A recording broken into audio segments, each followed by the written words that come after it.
नहीं पैसे हैं तो राहु केतु ग्रह तो क्या करेगा, दुनिया का कोई ग्रह धरती पे आके आपका कुछ नहीं बिगाड़ सकता। और ये चवन्नी छाप तो सुद्धा ही कुछ नहीं है, इनका यमराज तो बैठे ही अमरदीप कादियानी, इनको हरिद्वार तो छोड़ के ही आऊंगा मैं कुत्तों को। इन्होंने सारे देश को परेशान किया हुआ है भाई। किसी आदमी ने अगर 25 लोन लिए हैं, अगर वो अपराधी है तो इन बैंक एनबीएफसी कंपनियों तो 25 करोड़ आदमियों को लोन दे रखा है, तो ये सबसे बड़े अपराधी हैं। अगर कोई आदमी समैक पी रहा है तो अपराधी है भाई, क्यों खरीद रहा है? अरे बेचने वाला उससे भी बड़ा अपराधी है। चोर को क्यों पकड़ो, चोर की माने पकड़ ले यार, नहीं तो और चोर पैदा कर देगी। सबसे पहले आप बेसिक बात समझ ले साथियों। अगर आप मुझे फेसबुक पे देख रहे हैं तो हमारा एक चैनल है यूट्यूब पे डिसेंट एडवाइस के नाम से, जिस पे मैं 2000 से भी ज्यादा वीडियो डाल चुका हूं लोन से रिलेटेड। आपको या आपके किसी भी यार प्यारे रिश्तेदार को लोन से रिलेटेड कोई भी दिक्कत परेशानी समस्या अगर आ रही है तो यूट्यूब के सर्च के ऑप्शन में जाके वो प्रॉब्लम लिखें। आगे जैसे ही डिसेंट एडवाइस लिखेंगे तुरंत प्रभाव से आपकी समस्या का समाधान हो जाएगा। साथियों, अनसिक्योर लोन में मैक्सिमम कोई भी बैंक या एनबीएफसी कंपनी आपके साथ क्या कर सकती है, सबसे पहले तो आर्बिट्रेशन कर सकती है आपकी। मतलब आपके पास 16 आर्बिट्रेटर का नोटिस भेज सकते हैं। अगर आपकी 5 या 4 ईएमआई डिफॉल्ट हुई होंगी तो आपके पास आ गया होगा। 2-3 ईएमआई जैसे ही आपकी डिफॉल्ट होती है तो सबसे पहले आपके पास रिकॉल नोटिस आता है। रिकॉल नोटिस का मतलब क्या है कि बैंक कानूनी रूप से आपको धमकी दे रहा है, उसमें ज्यादातर 7 दिन का टाइम देते हैं, 7 डे का। भाई 7 दिन के अंदर अंदर हमारा सारा पैसा वापसी दे दो। भले ही आपने 20 साल के लिए कोई होम लोन लिया या कोई पर्सनल लोन आपने 5 साल के लिए लिया है, ज्यादातर 5 साल से ज्यादा पर्सनल लोन मिलता नहीं। अगर आपने 5 साल के लिए लोन लिया और आपकी 5 ईएमआई गई हैं सिर्फ अभी 5 महीने की या 6 महीने की लगा लो, तो ये आपसे अपने 4.5 साल के पैसे जो आपने ईएमआई में देने थे वो सारे मांग रहे हैं और उनका ब्याज प्लंटी जुर्माना ही मांग रहे हैं। कानूनी रूप से आपको धमकी दे रहे हैं कि अब हम आपको पैसा नहीं देंगे, आपका व्यवहार खराब है, आपकी मार्केट खराब है, मेरे सारे पैसे दो। इनको सारा पता है, इससे ईएमआई तो दी नहीं जा रही आ रही है, 4.5 साल के पैसे कहां से देगा? आपको साइकोलॉजिकल प्रेशर में ले रहे हैं, मनोवैज्ञानिक दबाव के अंदर आपको लिया जा रहा है।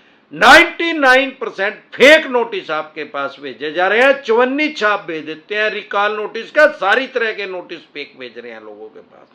फेक नोटिस डिसेंट एडवाइस लिख के वीडियो देख लें, आपको पता लग जाएगा जो नोटिस आपके पास आया वो फेक है क्या जेन्युइन है। इसके अलावा ये क्या कर सकते हैं, आर्बिट्रेशन का नोटिस भेज सकते हैं। आपके पास लिखा आएगा 16 आर्बिट्रेटर, अगर आपकी 4-5 ईएमआई डिफॉल्ट हो गया तो जरूर आ गया होगा। आर्बिट्रेटर का मतलब क्या है? सबसे पहले तो एक बात समझ ले कि हमारे देश में किसी भी जज का नाम आर्बिट्रेटर नहीं है। आर्बिट्रेटर नाम के हर बैंक एनबीएफसी कंपनी के पास ऑफिसर होते हैं। ज्यादातर इस पोस्ट पे किसको लगाते हैं? रिटायर जज को लगा लेते हैं, या किसी रिटायर गजेटेड ऑफिसर को लगा लेते हैं, या किसी सीनियर एडवोकेट को लगा लेते हैं। अब जब ये आपके पास नोटिस भेजते हैं, रिटायर छोटा छोटा लिख देते हैं, जज साहब का नाम बड़ा बड़ा लिख देते हैं। अरे जब वो जज साहब रिटायर ही हो गए तो फिर वो पावर ही खत्म होगी यार। कोई आदमी डीसी है और उसके वो रिटायर हो गए तो पावर कलम की ताकत खत्म होगी, चाहे वो किसी भी पोस्ट पे है, क्योंकि डेमोक्रेसी है, लोकतंत्र है दुनिया का सबसे बड़ा। यहां ये थोड़ी है कि तालिबानी शासन है, कोई एक बार बन गया तो लाइफ टाइम के लिए उसकी कलम की पावर वही रहेगी जब तक वो हरिद्वार जाएगा। तो इनके पास क्या राइट्स क्या है, मतलब क्या? आर्बिट्रेटर का मतलब है मध्यस्थ, मीडिएटर, बिचौला। उसका काम क्या है भाई? ज्यादातर ये अपना एक ऑफिस बना के रखते हैं, बहुत से सीनियर एडवोकेट भी ये काम कर रहे हैं, वो जज की भूमिका में होते हैं। मतलब वो दोनों पक्षों की बात सुनेंगे और जो उनको ठीक लगेगा फिर वो एक डिसीजन देंगे, जिसको कानून की भाषा में अवॉर्ड बोलते हैं।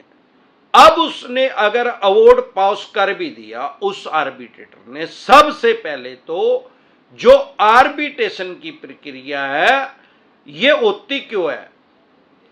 ये सबसे पहले क्या है, आर्बिट्रेशन एंड कंसिलिएशन एक्ट 1996 1996 में कानून बना, क्योंकि कोर्ट के ऊपर हमारे देश में बहुत ज्यादा बर्डन था, करोड़ों केस आज भी पेंडिंग है। तो भाई बारी इनका निपटारा हो जाए, बारी केस खत्म हो जाए, कोर्ट में लिटिगेशन आए ना, कोर्ट में केस वो आए ही ना, क्योंकि अगर कोर्ट में केस आएगा तो फिर उसका भी सतान देना पड़ेगा भाई, चाहे छोटा हो चाहे बड़ा केस हो।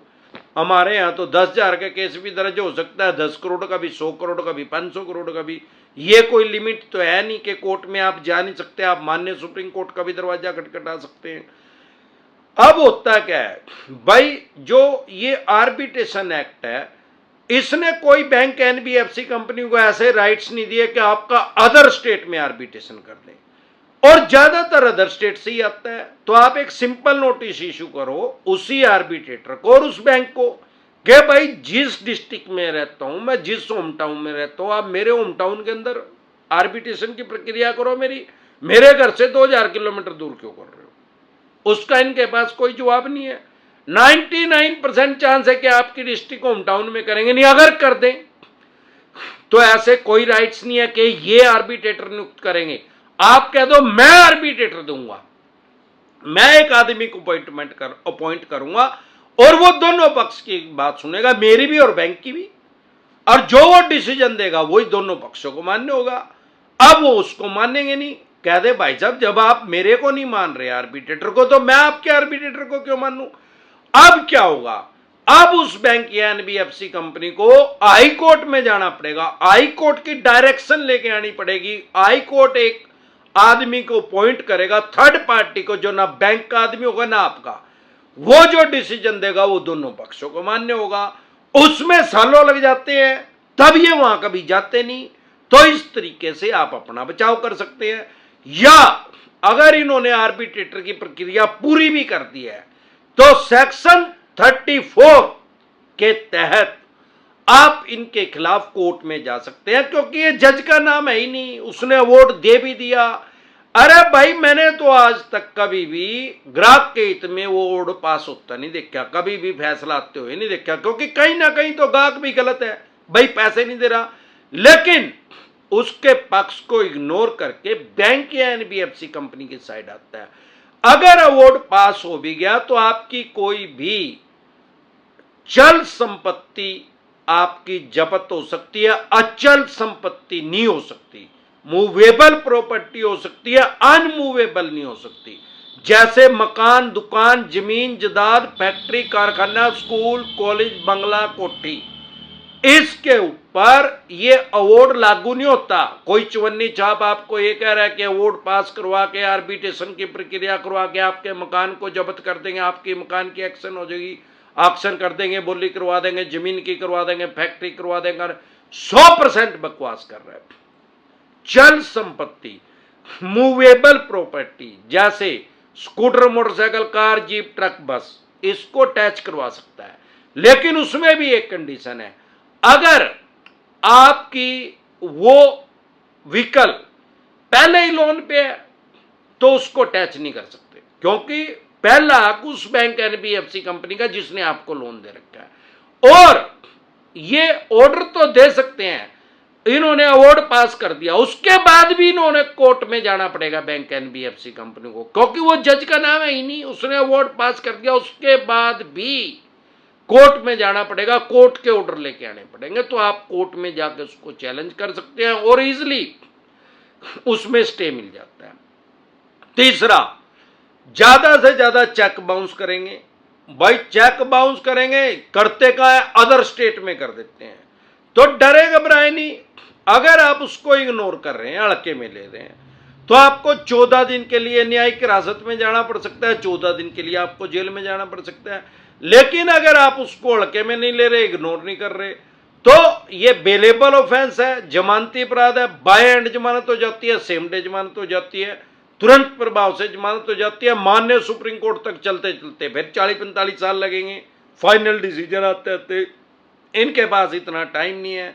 50 बार आएंगे आपके पास सेटलमेंट के लिए, 5 बार लिख के लेके आएंगे कि सेटलमेंट कर लो, पहले ब्याज प्लंटी जुर्माना हटा देंगे, फिर प्रिंसिपल का 15% डिस्काउंट देंगे, फिर 30% देंगे, फिर 45% देंगे, फिर 60% देंगे।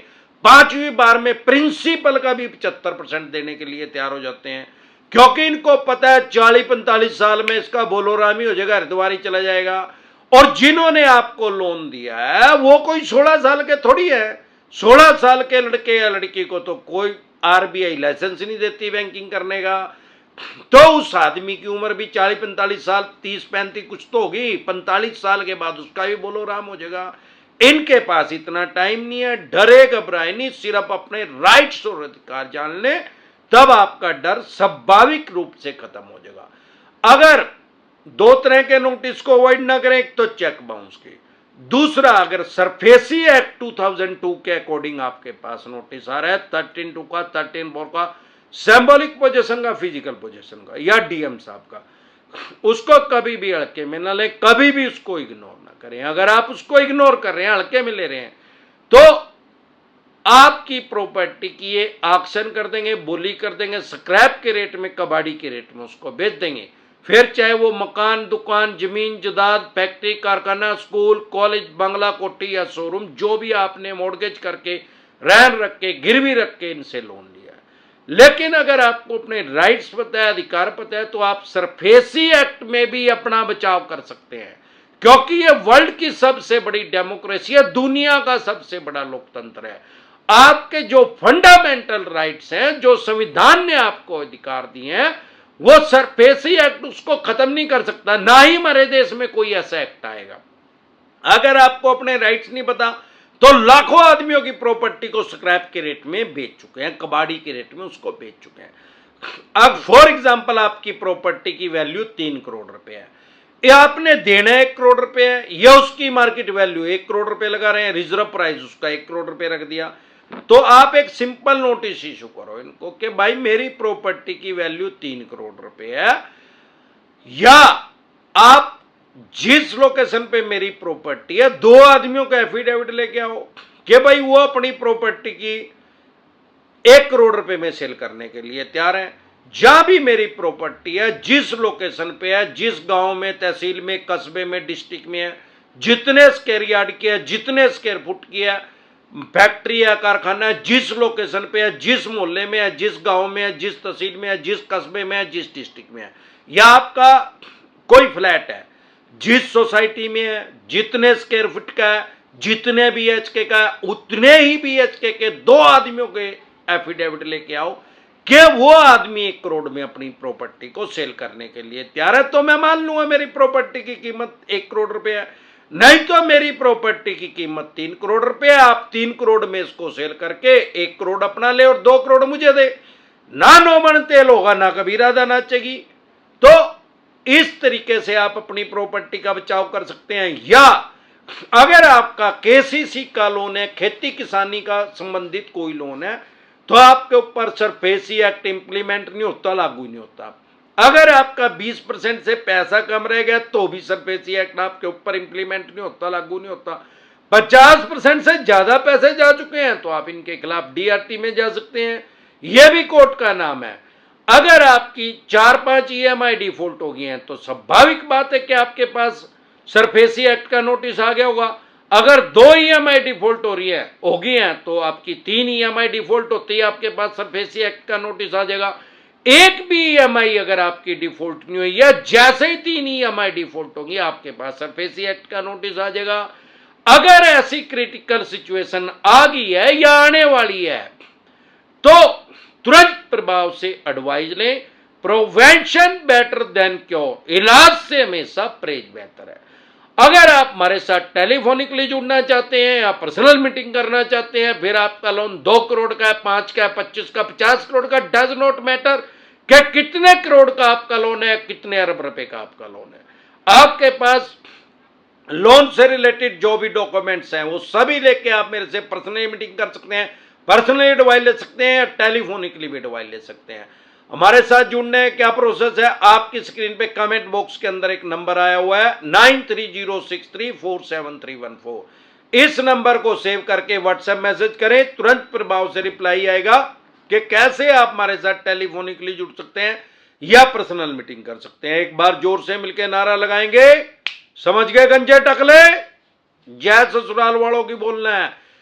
अगर आप हमारे साथ पर्सनल मीटिंग करना चाहते हैं और लोन से रिलेटेड जो भी डॉक्यूमेंट्स आपके पास हैं, आपके पास सरफेसी एक्ट 2002 के अकॉर्डिंग नोटिस आया, 13(2) का, 13(4) का, सिंबॉलिक पोजीशन का, फिजिकल पोजीशन का, या डीएम साहब का, या 138 नेगोशिएबल इंस्ट्रूमेंट एक्ट 1881 का, या पेमेंट एंड सेटलमेंट एक्ट 2007 का, या आर्बिट्रेशन एंड कंसोलेशन एक्ट 1996 का, या रिकॉल नोटिस आया, अन्य किसी भी तरह का कोई भी नोटिस आपके पास आया है, लोन से रिलेटेड जो भी डॉक्यूमेंट्स है वो सभी लेके आप मेरे से पर्सनली मीटिंग कर सकते हैं, पर्सनली एडवाइस ले सकते हैं या टेलीफोनिकली भी एडवाइस ले सकते हैं। हमारे साथ जुड़ने का क्या प्रोसेस है, आपकी स्क्रीन पे कमेंट बॉक्स के अंदर एक नंबर आया हुआ है 9306347314। इस नंबर को सेव करके डायरेक्ट कॉल करेंगे, कोई रिप्लाई नहीं आएगा।